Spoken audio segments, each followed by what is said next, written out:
expansion efforts in the Northeast Florida Regional Economic Division. Aaron is also a member of the Jacksonville City Council, representing the 70,000 residents of District 3 and the City Council President 2018-2019 session. After serving 28 years in the United States Navy following graduation from Annapolis, Aaron retired as captain, serving as the commanding officer of the Naval Station Maplewood. He was a Navy fighter pilot flying A-7 Corsairs and FA-18 Hornets and DoD certified program management personnel. Aaron's married to his childhood sweetheart, Deborah, and they have a son, Blaze, who attends the University of Florida. It's my pleasure to introduce you this morning to Aaron Bowman. Well, thank you, Ike. It's great to be with all of you. Wish I was with you in person, and look forward to the days when we get together. So I'm going to do kind of a hybrid today, just really talk about who Jax USA is, what do we do, what we've seen, trends over the last few months, and then I'll transition quickly to some of the city council issues, and then leave it open to some question and answers at the end. But it really is an honor to be here, and thanks for having me. I guess I won't hold off on the overall message to start with is economic development, which are businesses looking to relocate or expand in Jacksonville. We've probably never been hotter than we are right now in the 8 years I've been here. We started off the year, January and February, extremely active. And then of course March hit, and we thought the end of the world was coming. And it did for about 3 or 4 weeks, I think, as everybody was trying to react and see what we were going to be doing. And then in April, really started heating up. And we met our goals in August for the entire year, and we're just marching ahead. So I'm not going to hold that till the end, but it is one good bright spot of a lot of dark times we've had lately. But things are going really well here, and I'll talk about those. I'm going to try to share my screen, and if I can't, someone needs to give, if you can give Kimberly Anding the authority to screen share, we'll hopefully be able to pop up just a brief. But while we're waiting on that, I can go ahead and get going. So you have the ability. I made you co-host. All right. You're the name on the screen. I don't have Kimberly's name listed anymore. Okay, I'm up there by Aaron. Looks like you froze. Yeah, we're still working. Wait a minute. Okay, I can change. Yeah, I'm listed under Kimberly Aaron Bowman. Yeah, why don't you just give Kimberly access? Aaron's listed twice. No, I changed it to Kimberly. Okay, there you are. Mm-hmm. All right. All right. So who is Jax USA, and what do we do? We are an organization under the Chamber of Commerce. So we are the Regional Economic Development Organization. We represent the 7 Northeast counties of Florida, all the way from Nassau over to Baker down to Putnam County. Obviously, Duval, Jacksonville is the largest in the group, and so we have an office of about 15 people, and every county has its own organization. So we kind of work Florida first, Northeast Florida second, and then Duval County third. To us, a win is getting a business in the state of Florida. The nice thing about Florida is it is very diverse, and we really don't compete with a whole lot of other areas. And it works out pretty nice because companies are either interested in being down in the entertainment zone or out to the west part of the state, or in the Northeast where we've got all the shipping and the interstates and the population. So we operate about 80% of our income is from the private sector. So companies like you that believe in us, that we want to see companies grow in the state of Florida in the Jacksonville area. And about 20% of it comes from our partner counties, and the city of Jacksonville gives us $400,000 a year for marketing Jacksonville internationally. So we operate on about a little over $3 million budget a year, and about 145 investor companies. So always encourage people to please help us, believe in us and support us, because you're the only reason we're here, and allows us to go out and do that. So who are those 15 people? They got 4 program managers. I'll lead up the program management team. We kind of focus between office products and projects in industrial projects, logistics projects. And then we have a marketing department that really does a lot of digital marketing now, primarily. Business intelligence, we have 2 full-time people that understand all the things going on with the schools we have, the labor force, any questions a potential client has. Then workforce development and talent. A company has to know that we've got the people here to support them and get their training. They're interested in both the current labor force, and then how do they get people in the queue. So 2 people doing that.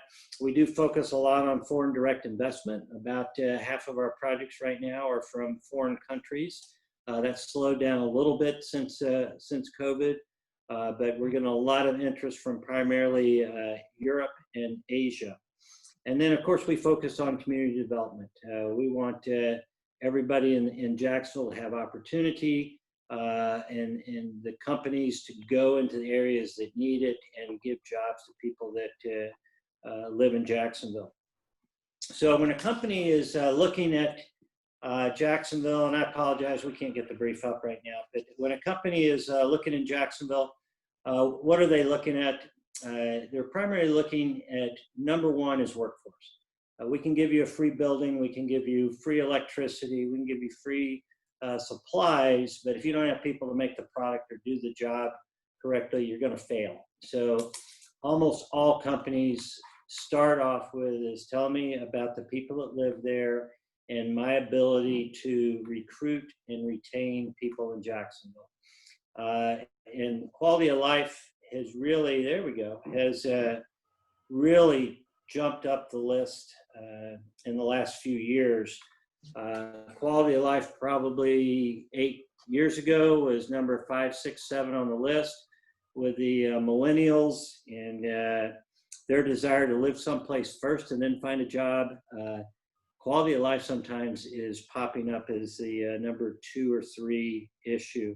So workforce skills, buildings, almost 90+% of our clients want existing buildings. They've made a decision to move or expand, and so they don't want to wait the year or so to get a site. So we are very well postured for that right now. We have some pretty significant office spec properties going up. We have over 3 million square feet of industrial spec went up this year. So we've got the buildings. A couple years ago, we were struggling on industrial. We overbuilt for a little while, and now we're, I think, just about right. Office, we had a lot of vacancies about 4 or 5 years ago for 50,000 square feet and above. Right now, that's list is down to 2 or 3. So we're doing good in that area. We've got just the right amount. And what's happened also, it's a good news, bad news story, is that the inventory is now short, and that is driving up prices. That's the bad news for people like you, but it's a good news for the developers because it gives them the return on investment they need to invest in Jacksonville. And probably right now, I'm getting 3 or 4 companies out of area a month that are saying, hey, we're watching the numbers, we're watching Jacksonville, we're interested in investing in Jacksonville, can you help me? And that is a common call we're getting, not really something I do, but it's not my job description, but it's something I eagerly do, that people are interested in Jacksonville. Speed and permitting and regulations are very important. They want to know how it is to do business here. We typically will hook them up with a like-kind business to talk. They want to hear it from them, not from me. So we got a great relation, and several of you on this call today have participated with companies we've had visit and told them the story about Jacksonville. And then I put down at the bottom, of course, I'm sorry, labor costs are good here, cost of living is good, cost of real estate is good. So those all play very well for us. Incentives I put at the bottom, because what a company will normally do is they'll take their list of 40 or 50 sites, narrow it down to 2 or 3, and any of those 2 or 3 will work for them, and they're not the ones going to be moving, so they really don't care where they go. So it then comes down to, okay, we can be successful in one of these 3 locations. Which one works best for us to offset our initial expenses and keep us going? And that's how incentives play. So what are we targeting? What are we looking at?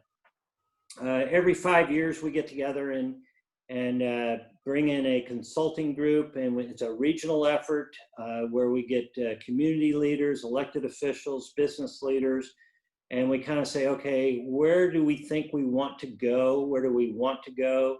And what are we going to be successful in? So these are the targets that we go after. And advanced manufacturing, we're really starting to grow in advanced manufacturing. It was slow when I first got here 8 years ago. When I can tell you, when our then Governor Scott came in, he changed that mindset. So we've been on a good path since then. Financial services, we are easily one of the top 3 on the Eastern Seaboard: New York, Charlotte, and Jacksonville. Just look at the skyline downtown and some of the companies that have come in. Health and biomedical is a very rapidly growing area.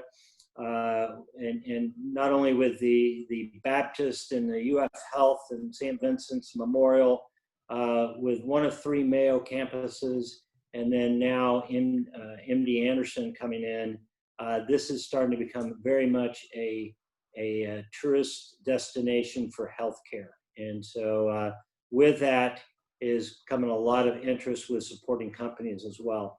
IT is everywhere. We'll talk a little bit about that later on, what's been the impact of COVID. And then, of course, transportation and logistics, a huge area for us. I'm going to talk a little bit more about what's going on in that area. So if you're not one of those 5, doesn't mean that we're not going to help you, but it does mean that that's where we're going to target with different conferences, with different marketing strategies. Those are the areas we're trying to build. What are some of the big victories we've had in the last, I don't know, 12 months or so? I won't go into detail, but you're welcome to reach out if you want to know more about these companies. But Main Space, interesting company.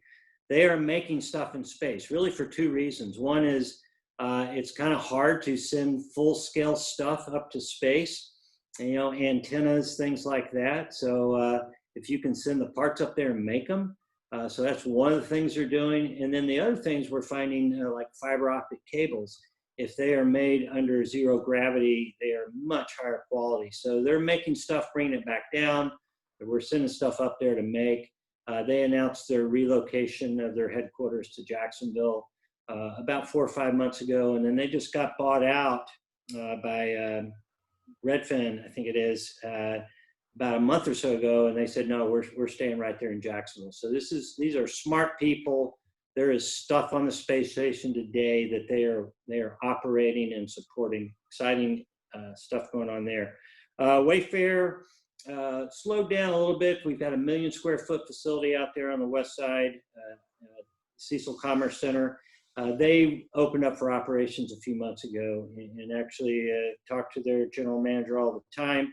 They've had great success getting started. They're going to have trucks there. So if you order a couch from Wayfair, it's probably coming from that facility, delivered by Wayfair employees. So they're going to grow up to probably 1,000 employees here in the next year.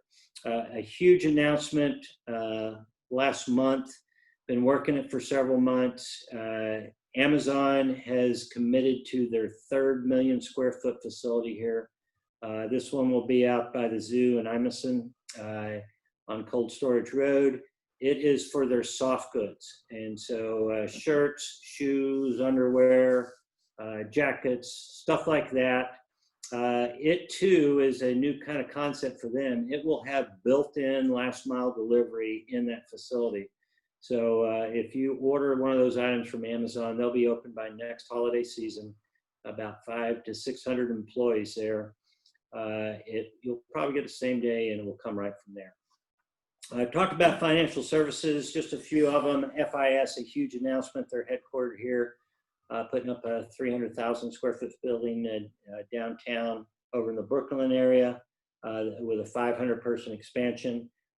SoFi is a fintech financial technology company. They've made announcements. Collins Aerospace, they've maintained a low profile in town for a long time.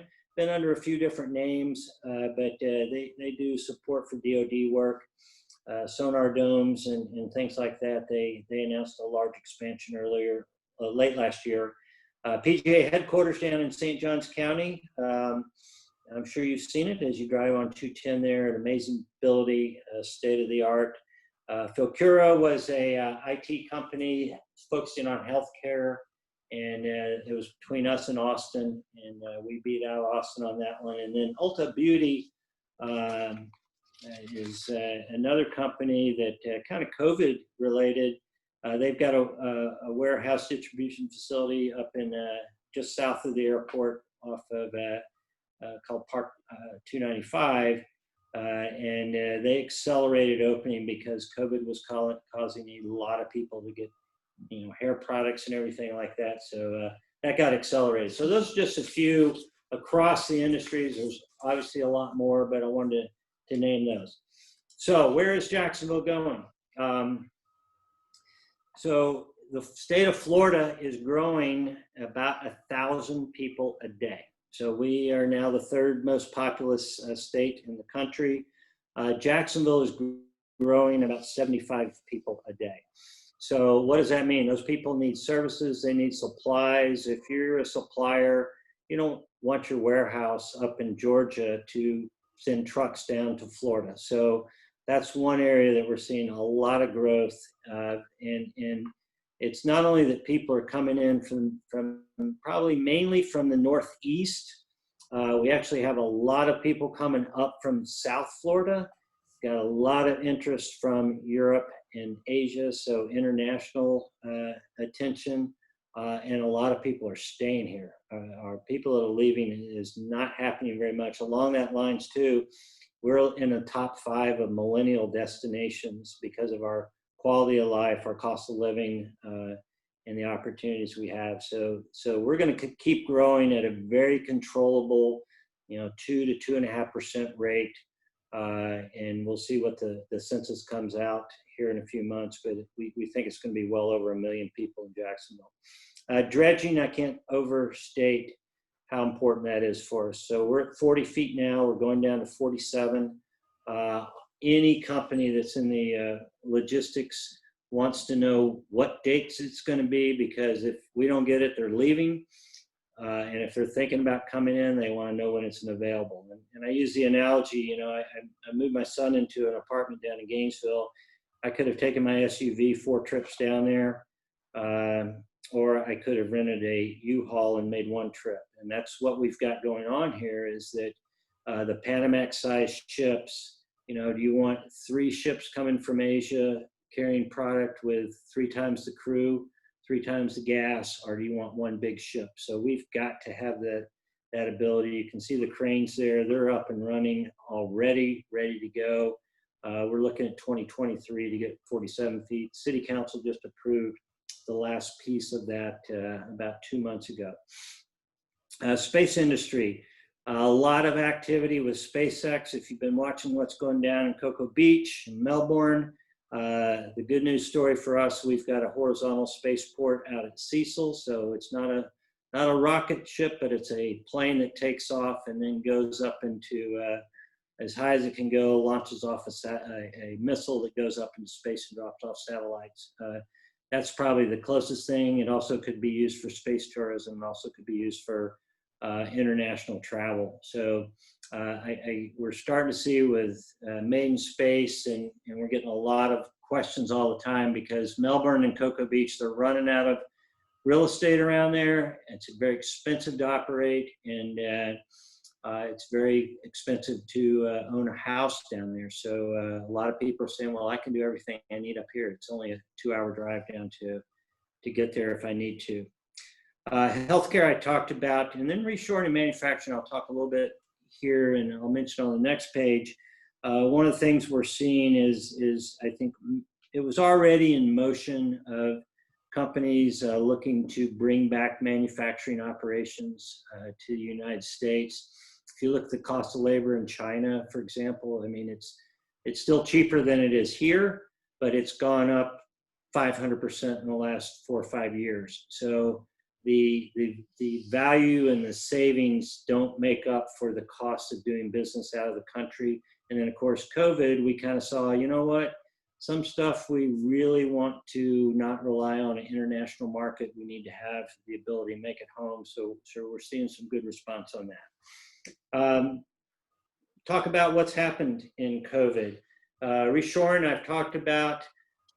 We have seen some good response right now. I mean, if you're a company in New York City or somewhere up in the Northeast, and your employees live in an apartment on the 40th floor, and then they've got to take mass transit for 30 minutes with a bunch of people, and then they got to come to the office and get on an elevator, go up to the office, and then they go to lunch, crowded place.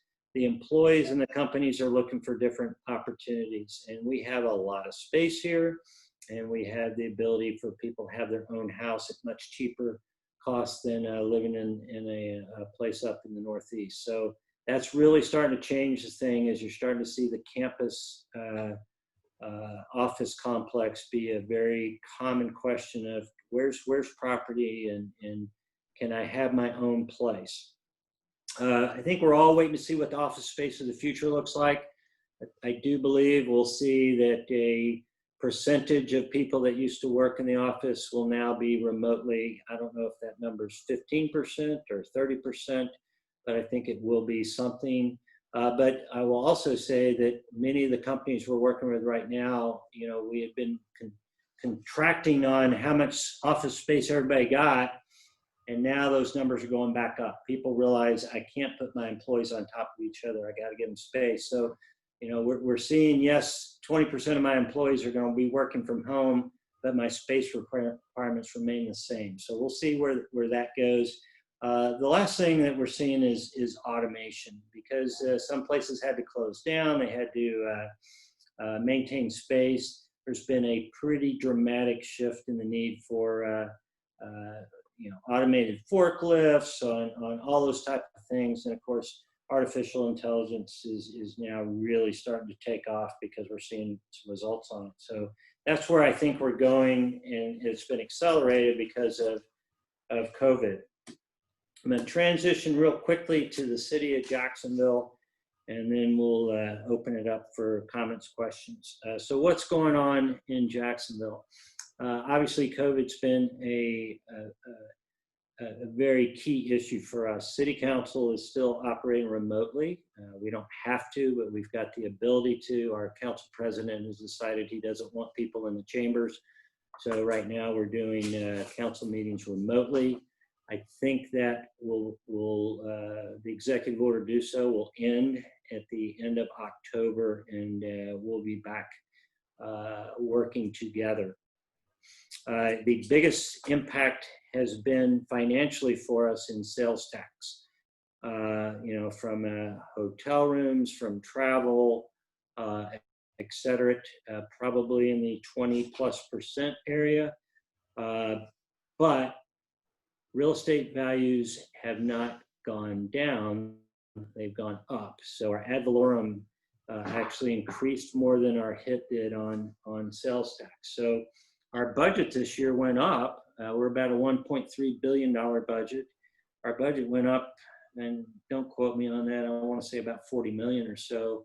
And I expect it's probably going to go up as much, if not more, next year because of all the development of all the property value increases. So yes, we are impacted.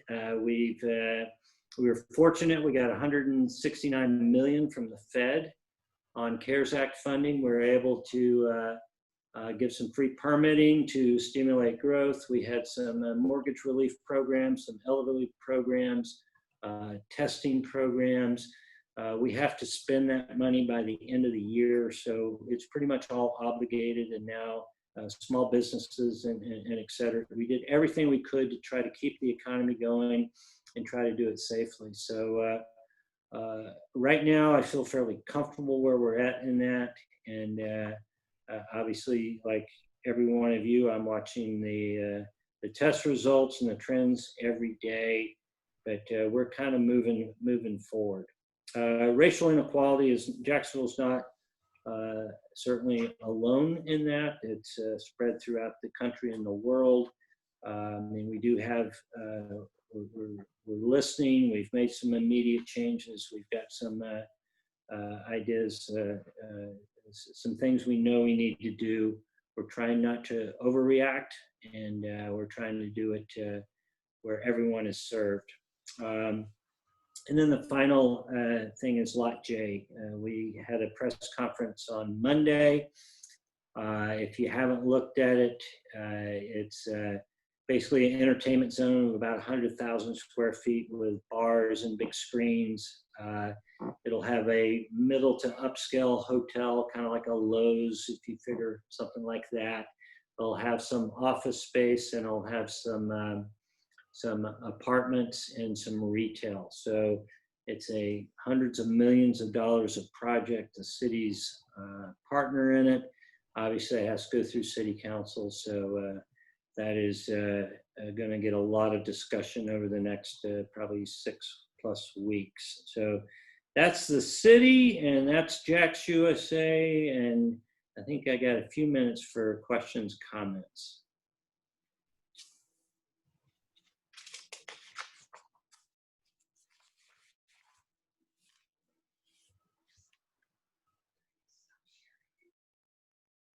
Well, I have a question, Aaron. With yesterday's Lot J announcement, do you know the progress that we're making on the innovation corridor for East Bay Street? Yeah, that's going fairly well, not as fast as I'd like. I actually had initiated some legislation last year on establishing that corridor to make sure everybody knew that we were open for business. Probably the biggest piece of that right now is JTA. Their autonomous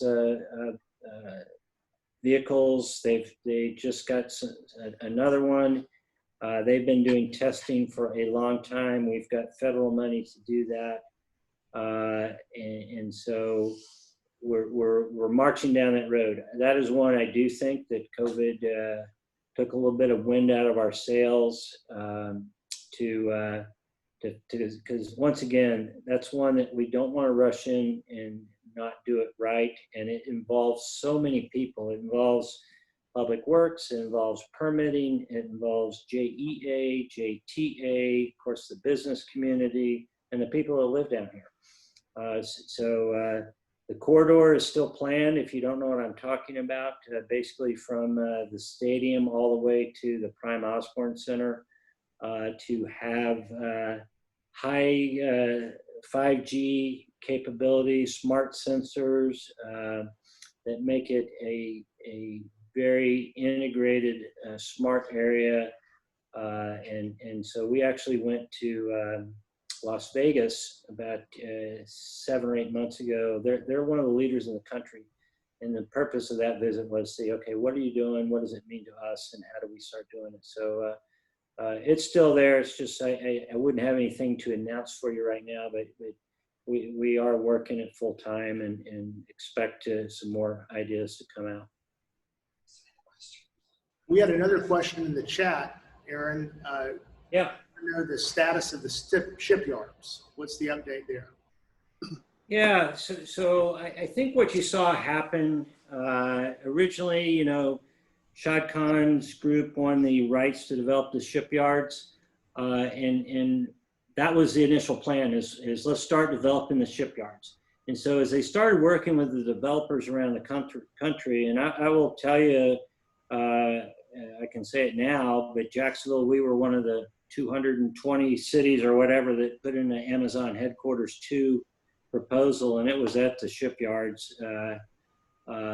And so that was kind of the time frame 2.5, 3 years ago that we started looking at developing the shipyards. When they started working with the developers said, why do you want all the stuff away from the stadium across the street when you've got construction going on there? And that kind of shifted their mindset to move back into Lot J, because we still do have the Hart Bridge construction going on. And I think that's what you're going to see is once Lot J is finished, if it gets done, it'll be about a 3-year project. That will have the Hart Bridge will be gone and the roadways will be done. That will be the next step across the street. Also, there was talk about Memorial Park going away, being absorbed in that. I think Memorial Park, as we probably know it today, will not be there. It will probably move up the coastline a little bit, but still be waterfront. And of course, the one first and foremost in my mind always is Berkman 2. I've gone out there several times with my own sledgehammer and gotten stopped, but I think the city is being pretty aggressive now on fines, and I think you'll probably hear an announcement in the next few months. The landing is in that category too, that we're probably going to put out an RFP in the next 3 to 6 months on developing that in some shape. I know that I expect a big piece of that or a substantial piece of that will be green space. So I think we'll put that out and see what comes back in. So a lot of stuff going on, but you're going to see some cranes here pretty soon downtown with FIS, hopefully Lot J, and I'm also hearing the district is getting close to moving as well. We've got a bunch of questions in the chat, but I've got time for just one more. What is the status of the landing?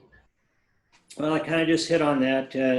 My office looks out to where that orange monstrosity used to be, and I was looking at it yesterday when I was talking to Lori Boyer of DIA, and I said, you know what? It's kind of nice seeing St. John's River, and so I think, given that we've got JEA going up downtown, we've got the district, we've got now talked to about over at River City and FIS. I think we're not in a huge hurry to do something wrong, and so the good news is we own the land, and I think we don't want to rush to put something there that will 20 years from now going, what the heck were they thinking? So, but I do think that within 6 months to a year or so, we will put an RFP out on the street. We are getting calls all the time about that going, hey, I'd like to develop that piece of property. And it's like, well, hold on, you and 50 other people do. It is getting a lot of international interest. People want to come in and spend money, but stuff they want to do isn't exactly what we may want there. So we're going to be very controlled. And of course, at some point in time, when we get to a point, we'll have to pull in the public and say, all right, you guys are a part of that. How do you want to do that? Here's what we're thinking. Thank you very much, Councilman Bowman. We really appreciate all that you do for our community on behalf of the City Council and JAX USA. The growth we've experienced, your group at JAX USA has spawned in this COVID time is just amazing. So we really appreciate you being with us today and presenting.